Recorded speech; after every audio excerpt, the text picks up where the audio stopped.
Kim fan. Here's another portion of what's going on with Blizzard. So at the beginning of the year, we saw two of these type of departures, two major heads at Blizzards who were kind of taking care of the esport arena and anything, turning any of their IPs into esports, because esports is obviously here to stay. Yeah. This is a woman that's been there for 13 years and is going away. Yeah. Right. And this has been happening the last month and a half because Activision has pretty much fired or let go part of the 800 layoffs, a good portion of Blizzard's marketing team to kind of integrate their own Activision headquarters marketing team to take care of all Blizzard's licenses. And one of those being the guy they ordered, but they hired from ESPN, right? Yeah, They hired him from ESPN to kind of handle their esports arena. And that has triggered a lot of people that's been at Blizzard for a long time, that knows games, that knows that area really well, that knows what gamers want, that are simply disagreeing with his methods. And I think that when you look to do a hot fix, because I call something like that a hot fix, right? I don't know this person's gaming resume. I don't know their background or interest in competitive video gaming, and I don't know how much they even understand competitive video gaming. But I do understand the value of this person understands sports participation, sports broadcasting, event setup, and things like that. I think that person does bring to the table valuable skills that will help with the growth of esports. But I think that to hot fix and remove somebody who knew the culture side, who knew, like, was actually attached to game properties, game communities, to bring in an outsider who's probably completely unrelated, I call that a donkey move.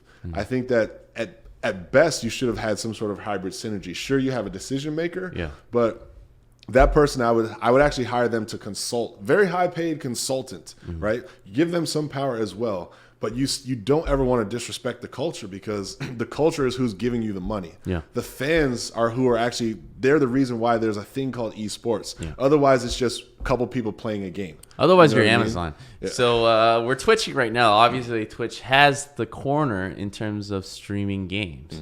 But with their Amazon Game Studios, they have a lack of IP to really put it on the front page. Yeah. And so Blizzard going about it as if they already have Twitch, which is a step backwards, right? And kind of figuring out, like, kind of getting rid of all the talent. It's like, okay, what are you going to do, right? You're going to have, like, the arena and stadiums all ready to go, but no IPs from Blizzard to actually demonstrate on stage. What are you guys doing, man? Yeah, and I think that, like, that person coming from sports worlds is probably, again, this is all assumptions because I don't have as much insight into this as you might have at the moment. But what I will say is I can imagine that person's like, yeah, we're going to get on ESPN and ESPN Plus, and we're going to get the slots that are competitive for the amount of money we want to spend. 2 a.m., 3 a.m., 4 a.m., we're going to run Dota tournaments, or we're going to run, or I shouldn't say Dota, we're going to run Overwatch, and we're going to show StarCraft 2, and it's going to be those two games because no one is watching HOTS high-level competitive anymore because we killed that. Everything that I just heard in, like, that kind of approach would be a catastrophic failure. Because when I look at the community of gamers, you ask them about ESPN. If you do that, like, I love doing the Venn diagram of people who have ESPN, people who play video games, right? Like, competitively or appreciate competitive gaming. That slice is like a small slice. I don't see those people giving a shit about Dota, or excuse me, Heroes of the Storm, Overwatch, or whatever being on ESPN, because that means they have to be in a seat at a certain time watching television. They're on their computers. They're playing games. Whatever they're doing, like, your fan demographic is on the computer. Their primary way of watching this thing is through Twitch or through basically Blizzard's own channels, where they, like, through the launcher, you can see, like, hey, this is live. Click to watch this event. So the hard part about esports for Blizzard is, one, I think that their properties, which are esports valuable, are not enough to fill a whole network's worth of scheduling. Two, I think that there's an ebb and flow to it, right? Like, it's season based. They don't have games that basically are going to run all year, right? So you have your Overwatch season. You have, like, all right, here's the champion of the season, but it doesn't take 12 months to run the season. It's actually a lot shorter. So the hard part I think that they're going to be faced with is just, is esports even valuable to you as a company, so much so that putting all this money and time and attention into it is going to drive revenue and profits? And I don't know that the answer to that question is yes. I think that they have a great community for their games. I think people are playing it left and right. And I think the money that they spend on esports, like you could spend 1/5 of that and just put it into marketing, put it into community-based events, community-based prizes where the esport is actually just the game. Like, hey, who was the best? Here, you won a prize. Out of all the 2, 3, 4, 5, 8, 10, 20, 30 million players, you're always going to be in the competitive bracket. So you're the athlete yourself. Yeah. You know what I mean? I think that right now is too early to see. Hold on, before I hang myself with my words.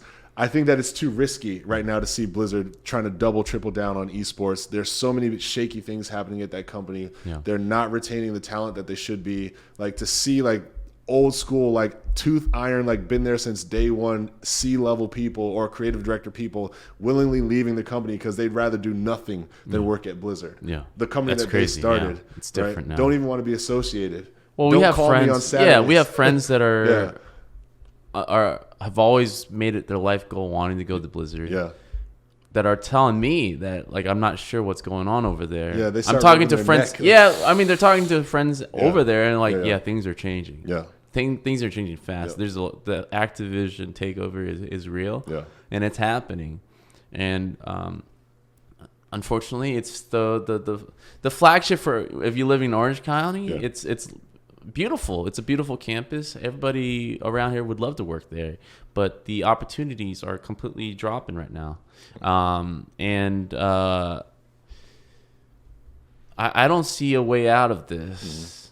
If they're not retaining talent and they're not attracting talent, that only leads to lack of talent, which also means lack of new IPs, which also means, Yeah. It's eventual downfall, right? so I'll say this. I think that trying to solve the esports problem right now is not their biggest problem. It's not their biggest problem. Yeah. And it might be the case. It might be the case that they're kind of just sizing down that department. Maybe Yeah. these guys got pulled in a room and say, hey, esports is not our focus right now. We'll keep it going.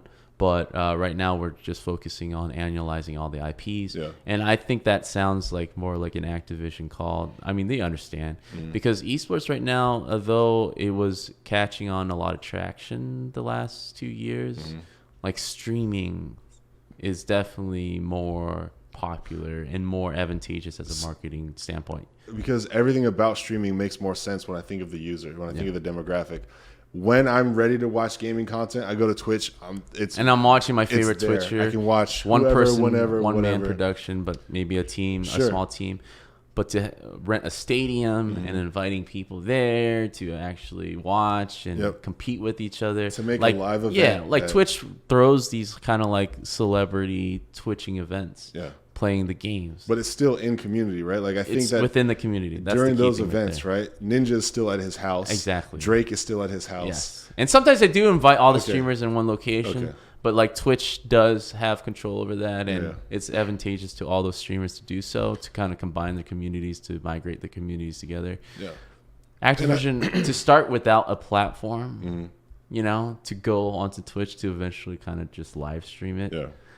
unless they're going to somehow roll that into battle.net, which I don't think is No, a it's- smart idea. not It's like you're going to necessary. start a whole sector that you never had a part in before. I think they don't have enough games, and the games they have don't have so much of a community that it's worth investing all that infrastructure into trying to Exactly. do that, to push those games. Plus, the games are starting to get long in the tooth. Right. Overwatch has been out for a while. You know what I mean? Is Overwatch the only game that's being watched on Twitch? From Blizzard? Yeah, from Blizzard. World of Warcraft, Overwatch. On Twitch, StarCraft though? 2. Like, on the top list? World of Warcraft It's was always top on the 5 top? once Classic came back out. Okay. Overwatch, I think, is still Okay. up there. I haven't checked in a while. StarCraft 2, front page, Yeah. maybe top 100. Yeah. Not sure. That's just a guess. But what I'm saying is, like, I would not be investing in esports infrastructure if I was that company. I would avoid that at all costs. I think Right. that it's actually going to be better for all of esports if there was a third-party company that took an Olympics-style approach, where if we stopped looking at each other as competitors, even on esports, right? Because I think that that's what's killing it, is the fragmentation, is the like, hey, we have a community, so we're trying to do our own event. I would love it if it was like, look, G4 Network is back. Yeah. We know all the big games, and we are handling like infrastructure and events and doing all this stuff. Just partner with us so that we can bring top level people and have this content running all the time. Mm-hmm. I think that is a better shot at trying to do esports, because I wouldn't want to just be on a platform just to watch Overwatch all the time. I'm going to burn out. Yeah. Like Twitch, why I love it is because it's a smorgasbord. It's a la carte. I can switch to Heroes of the Storm. Then I can go watch Die by Daylight. Then I can go watch Life is Strange. Then I can go watch Uno. Then I can go watch, hey, this person's just playing guitar and like taking requests. That seems cool. Yeah. Right? Like it's giving me these opportunities to vary the content I'm experiencing. Yeah. So I think that kind of approach will help esports more than we want our own thing because we're our own company and we just want to show our stuff. Yes, they need to just play nice with Twitch, admit defeat, admit Twitch is the platform, and work with Twitch and just create great IPs so that they can put an event around it. Because Twitch, if anything, should be the ones making the stadiums, should make the noise, invite other pros. They have the connections with the pro streamers to kind of make it advantageous for both sides. You get more fans. Exactly. And Activision doesn't have that luxury right now. They're pissing off everybody that's working for them in every way. It's like, we just laid off 800 people. Why don't you trust us? They're like, come on, man. Come on, man. So as far as, what was the lady's name? Miss Fan? Yeah. Is it Kim Fan? Yes. Her name was Kim Fan. So it's the most Vietnamese name ever heard. Obviously, she left for a reason. It sounds like she's going to a new opportunity, so that means Probably she was either easily recruited away. Yeah. But if she spent her entire 13-year career there helping or growing esports, and then I'm assuming she's going to a better opportunity. Well, like her departure. Well, let's kind of quote what she just said. Right? As I hang up my sword and shield, I look forward to a bright future and wish all my Blizzard friends and family the very best. Right? As you write, of course, that's a good way. Right? Good luck. But she marks the second departure of Blizzard in the last month, dude. Because Overwatch League co-director and commissioner, the guy who was in charge of Overwatch, making an esport, left the company for Fortnite as well.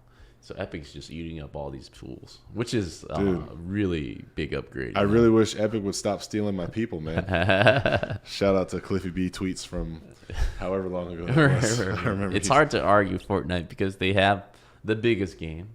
They have the money. They have the ability to churn out all the new items, new seasons, and the ability to kind of monetize it without getting in trouble with the loot boxes. You can take risks there and they won't be risks. Yes. Like, I hate to say it like that, but they have that kind of money. Yes. We'll be like, that $200 million idea didn't work. Yeah. We just gave $300 million to the Unreal Fund to just whatever. Right. Or well, that just paints a picture of how something like that. For 100 million plus 100 million in a month. Yeah, that's pretty much how much they make, which paints a picture of how far Epic has gone from their IPs. I mean, they always was in the engine business, and they would, sell moderately, really well in console game business, which is like 6 to 10 million copies with Gears of War, Unreal Tournament, and they took a little leave of absence, right, with Paragon.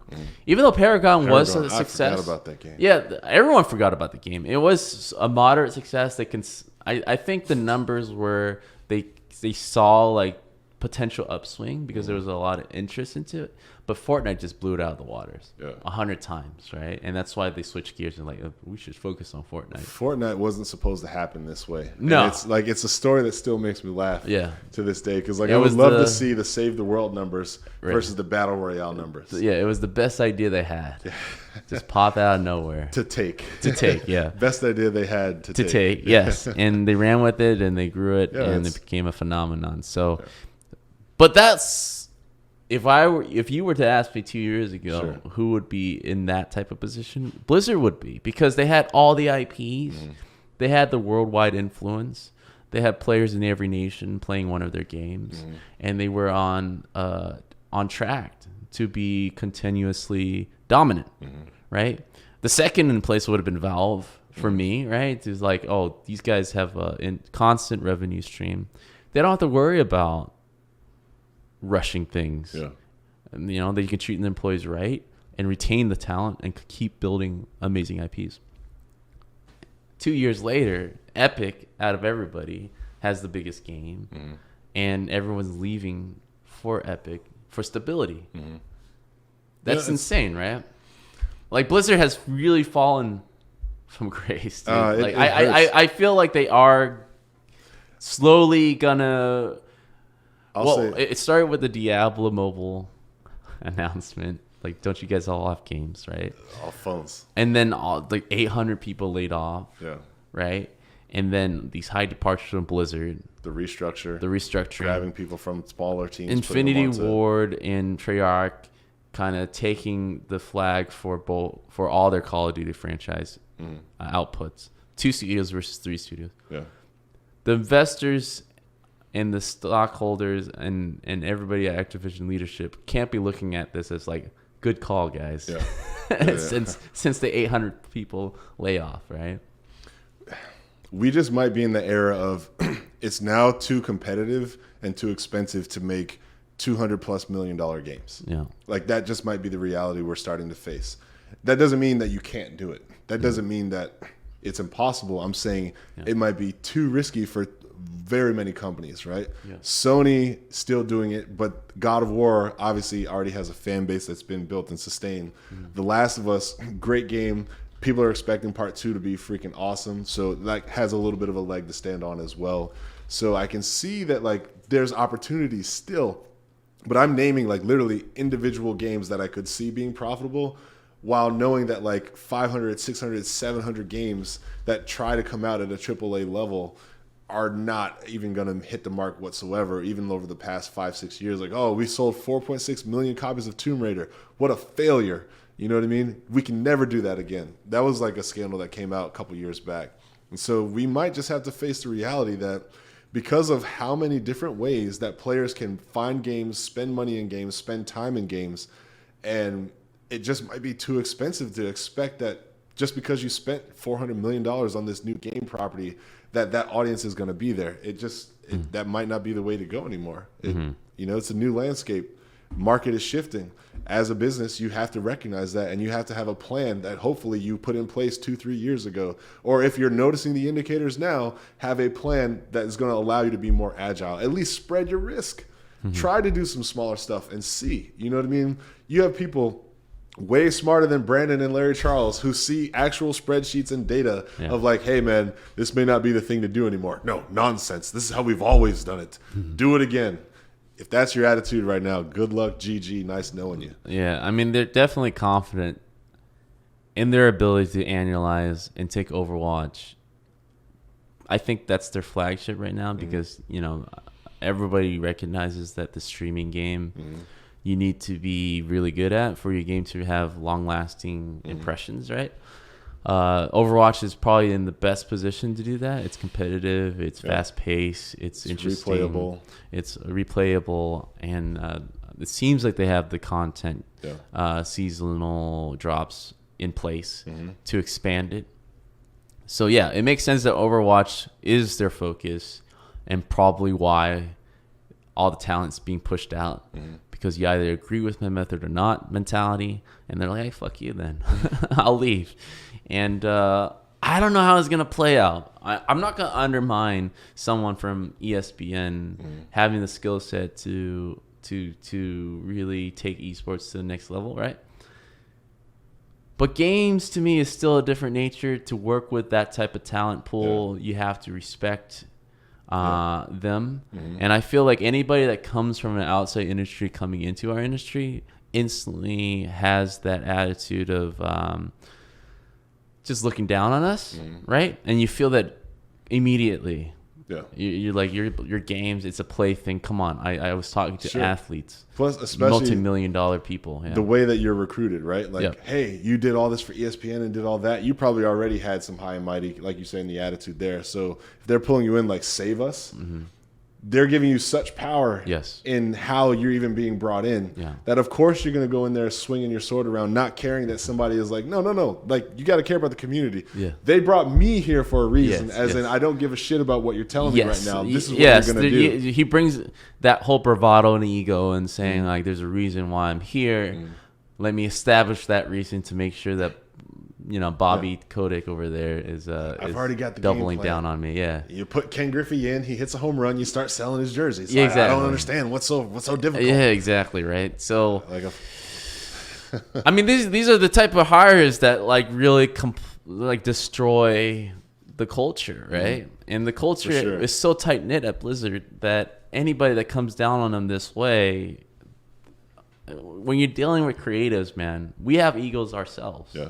It's like we know the basis of every game comes from us. Yeah. Like the heart and soul, the long-lasting longevity Sure. of a franchise stems from us. And as soon as you mistreat us, we'll take our talent elsewhere. Where are you going to be with? To right? me- Numbers and stat sheets? Yeah. What are you going to be dealing with? To me, I think this is where the word passion applies, right? Like we are very passionate about the games we play, the games we invest our time in, the games we enjoy, the communities that we feel part of, right? That's something that both the developers and the consumers at some point, regardless of how they may bicker, interact, or like flame each other inside of the community, they all do want that community to exist and be protected. Regardless of the like micro changes each individual may want, I think on the whole, developers obviously and the consumers love that we have our bastion, our game community, right? We want to protect that at all costs. What we don't want to see is neckties come in and completely ignore that and just think about it as a product sale, consumer relationship, right? Like, again, like the drug dealer reference, like we have a thing that you want, so here's how you're going to buy it from us. Like, nah, not really. Yeah. There's so many other people doing it better than you guys right now. I'm going to go watch Twitch because I heard Ninja was doing XYZ. I heard Dr. Disrespect was doing this and that. I want to go check that out. Exactly. And I can see that attitude